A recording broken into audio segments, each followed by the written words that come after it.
Gracias, presidente. Flaco favor se le hace a la debilitada democracia y a la desprestigiada institucionalidad de nuestro país, especialmente a este Congreso, cuando con marrulla se le impide a la oposición culminar un debate de control político a la canciller. Me permito recordarles que esa es una de nuestras funciones constitucionales. Por respeto a los colombianos y apelando al derecho que nos asiste, me permito por lo menos esbozar algunos de los puntos que quedaron pendientes la noche de ayer.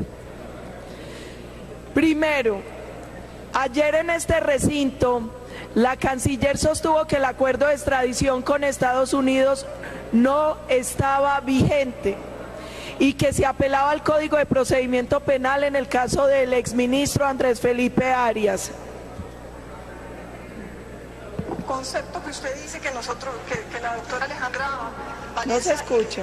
La doctora Alejandra Valencia es la directora jurídica internacional de la Cancillería, así que no será otra persona la que hace una nota de... Perdón, me regalan por favor sonido, porque yo quiero que se escuche textualmente lo que dijo la ministra anoche en el debate en este recinto cuando tocamos el caso de Andrés Felipe Arias.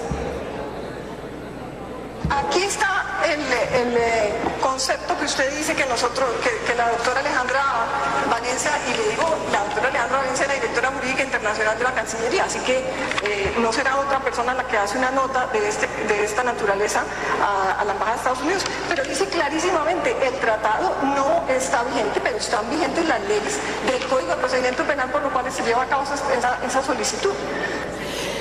Lo dijo la canciller. Y me permito recordarle que el Código de Procedimiento Penal colombiano solo aplica en Colombia y que su despacho mintió, como se evidencia en el comunicado del 19 de diciembre de 2016, donde se afirmó que la Cancillería envió un documento el 2 de diciembre de ese año al Departamento de Estado de Estados Unidos afirmando, abro comillas, el tratado de extradición entre Colombia y Estados Unidos de América está en vigor.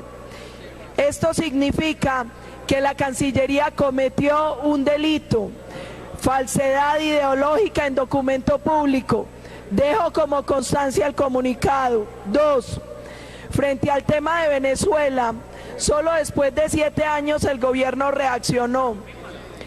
Recordemos hoy algunas declaraciones de la canciller. El 9 de abril de 2014 calificó a los líderes de oposición María Corina Machado y Leopoldo López de extremistas.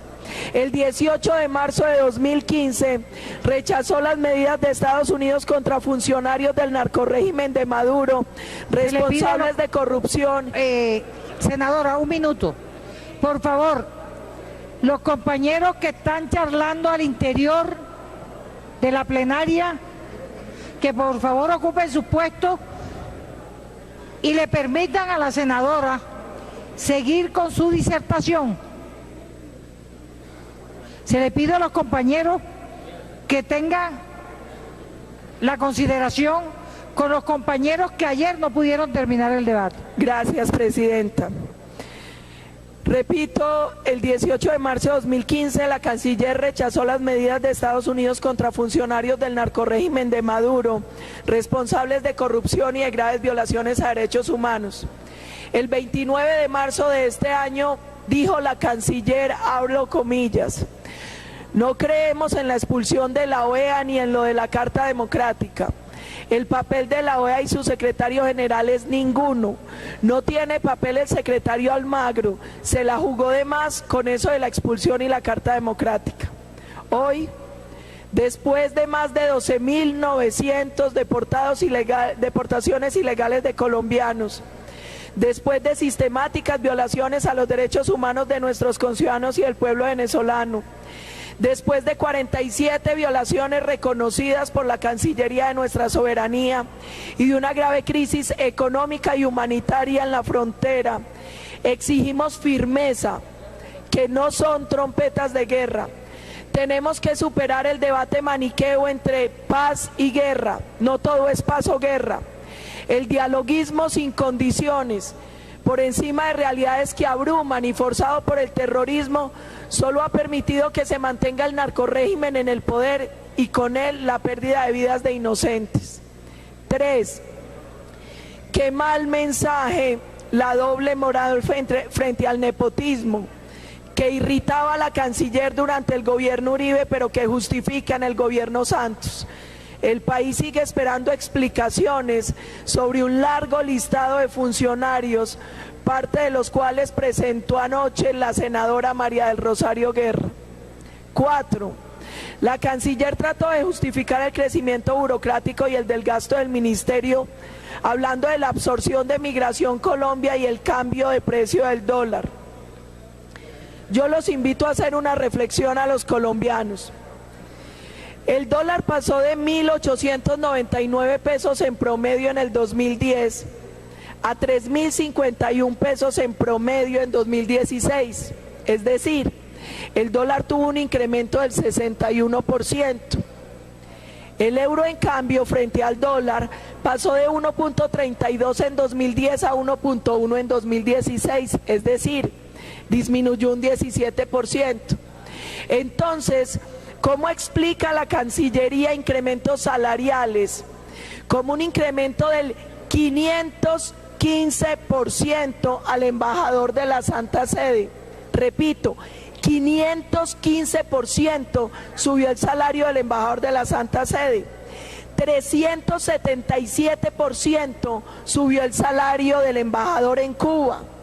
Y 238% subió el salario del embajador en España, que pasó de 220 millones al año a 744 millones al año. Finalmente, no se puede llamar populismo al control político, que es una obligación del Congreso. No se puede desviar el debate. A la canciller aquí nadie la culpó de la caída del precio del petróleo, ni del desastre económico producto del modelo socialista del siglo XXI, sino de la complicidad con el narcorrégimen de Nicolás Maduro y de Chávez. Les recuerdo a los senadores que el interés nacional siempre prima, pero no podemos, en nombre del interés nacional, permitir todo lo contrario: alcahuetear el debilitamiento institucional, la claudicación ante el terrorismo y la complicidad con la tiranía. La política interna y exterior de Colombia han estado secuestradas por el proceso de paz, que ha ganado apoyos con mentiras y con verdades a medias. Hacemos un llamado a cumplir la obligación constitucional de defensa de la soberanía, la integridad del territorio y la seguridad de nuestros conciudadanos. Hacemos un llamado a la firmeza como demócratas y como signatarios de la Carta Interamericana en el caso del narcorrégimen de Maduro. Hacemos un llamado a que cese la persecución política de la oposición democrática con artimañas como la de la extradición. Y hacemos un último llamado al estudio de la visa humanitaria y al fortalecimiento de la Cancillería. Muchas gracias, señora presidenta.